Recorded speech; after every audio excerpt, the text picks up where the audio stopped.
speaking of 275 and 300, let's go to 156. Jalen Brunson.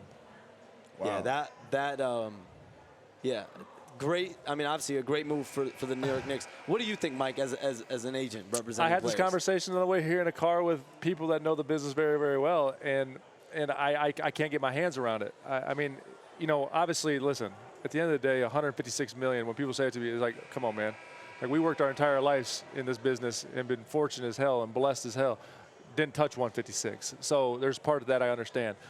But if he just plays it out, it's, what, 300? Close to it. Yeah, so he gave up 113 million.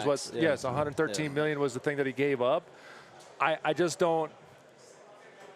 I don't understand. I don't understand it. As an agent, it's hard. Like, again, I'm all the power to him. Man. I don't know if I could ever say give up 113 million. What do you think? They offered him ownership on the back end. You think that happened? What else they gave him? Well, I'm saying because how old is Jalen Brunson? Jalen Brunson has to be late 20s. You would say. So that means after his 5 years, you're gonna be a Knick forever. Well, I'm saying after his 5 years, 27. So he's 27. So after his 5 years, his dad is an assistant coach there. But after 5 years, he's 32. Put it on Tibbs' years, he's 37. You're gonna be a Knick for the rest of your career, and then when it's time, we're gonna make sure we take care of you forever. His dad is on the coaching staff, right? And awesome people. Listen, I'm telling you, it's amazing to me. Like Leon Rose, his former agent. Yep. So there's a lot of family. Well, 100%. No, I get it. It's just when it comes out, it's like, okay. I mean, he's gonna be taken care of forever. That came out of nowhere, right? Am I wrong? Well, it had been out that he was considering it heavily to take that because this new second apron, and now we're seeing it around the league. The lack of trades, big trades at different points. Like, there are deals some teams can't make. Like the Clippers, they wanted to move Paul George for another play. Like they legitimately, like, let's say they wanted to do PG for Jimmy Butler, for example. They couldn't do that under the current system that we're in the NBA collective bargaining agreement. So there are a lot of moves right now that are being hindered. I think with that, I've talked to league executives here at Summer League, and they're feeling the impact of that. But, you know, you have to navigate it. So this alleviates a lot of that for the Knicks because they're going to have to pay guys moving forward. I mean, Mikal Bridges is coming up. taking a pay cut, too, when it's time for him to come up. I mean, now, take a pay cut as well. there's a standard here, right? Yeah. There's a standard. I mean, your best player's doing it. Yeah. But it's like, wow, because then you got an OG getting 205. Man, the man getting something on the back end. He playing the long game. Y'all Okay, don't want to hear it. I know. I don't know nothing about it. I guarantee he'll never wear another. I'm an agent that keeps my cards out front. I guarantee he'll never wear another uniform, and I guarantee that goddamn Madison Square Garden going to be an open door for him for the rest of his life. And it should be. All right? If you do that, it should be. Win, lose, or draw. The problem is when you see him in retirement, he won't be sitting courtside like a retired player. He'll be sitting in the owner's box. That's how that's going to go. You understand this, though. You understand this, and I hope you understand this because everybody understands this. It's not promised that this is going to work out either.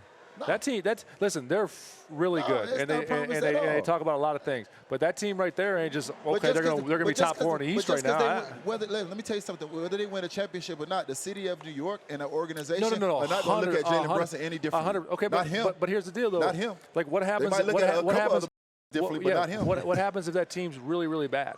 Nah, I doubt that. What if? He's injuries, though. And if they are, I bet the city of New York still stand behind Brunson. No, but the New York Knicks. That's a good word. He's the one from that team that got the New York Knicks aren't just going to keep him bad, though. Fine. He could be the only. He's going to be He's fine. got the most tradable contract. I bet he's in order to get better. Okay. And exactly. That's why I'm telling you, he got some on the back end. He ain't dumb. His daddy ain't dumb. His agent ain't dumb. So for him to make that move, there was some conversation about you going to be all right. What happens if a trade comes up and you're bad? You ain't just hear what I said. I heard it. You don't think these dudes lie? Of course they lie, but they ain't do it to him. Okay. It's certain that you ain't gonna f over.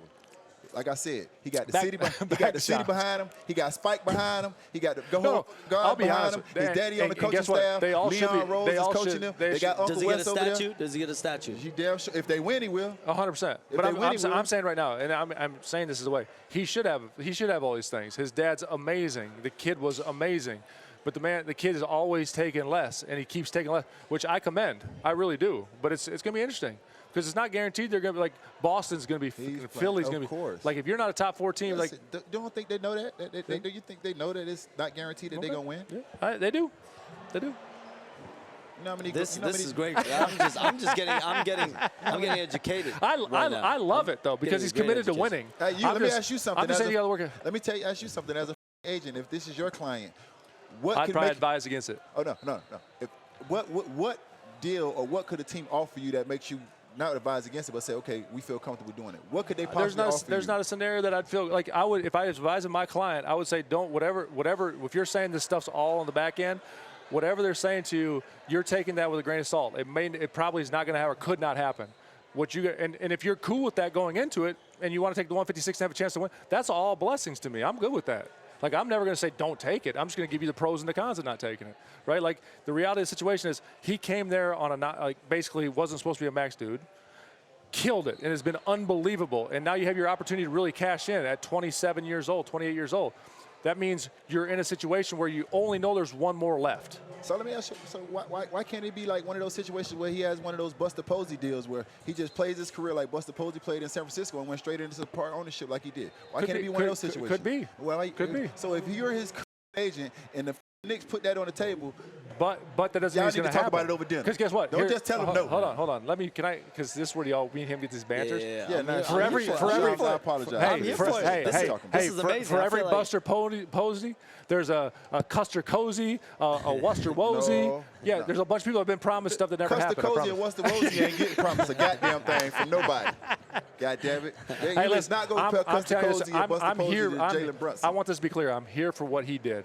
I'm just telling you that it's interesting that he did it. That's all I'm saying. I'm just telling you, Killer, that you got to believe for how much money he left on the table and how believable it was for him to do that there had to be a conversation about what comes next. It's unprecedented. It's really unprecedented. But when you a conversation about what comes next. When you look at the connections, though, when you look at the connections, you understand. No. Yes, what is that? La Familia? Is that what? La Familia. And let me tell you something.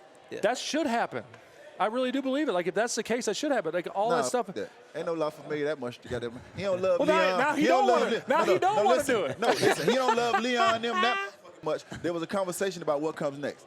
I guarantee that. Ain't that much goddamn love in the world. There was a conversation about what comes next. He's got the intel. Yeah, I ain't got the intel. I got common goddamn sense. I tell you right now, that's what I got. I'm happy for what happened. I hope it works out. I really do. I hope they're great. I really do, because I love when New York Knicks basketball is good. I hope it does. Well, I don't. Back to you real quick. When you're going to get information and drop stuff, is it through agents who are straight suckers that hate agents? or is it? No, I'm just saying. Damn. I'm an agent. I'm being a funny guy. Or is it through team? Where do you get your most information from?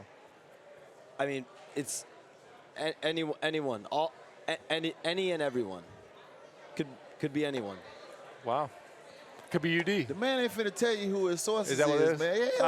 I'm doing my job. I'm working. Could be someone back there. I'm working. Could be someone back there. They all CIs. They confidential informants. He is not allowed to release their identities. You never know. I appreciate that. I respect it, dog. I wasn't even gonna ask. You know. I wasn't even gonna ask who your CIs was. I'm gonna get you to say something.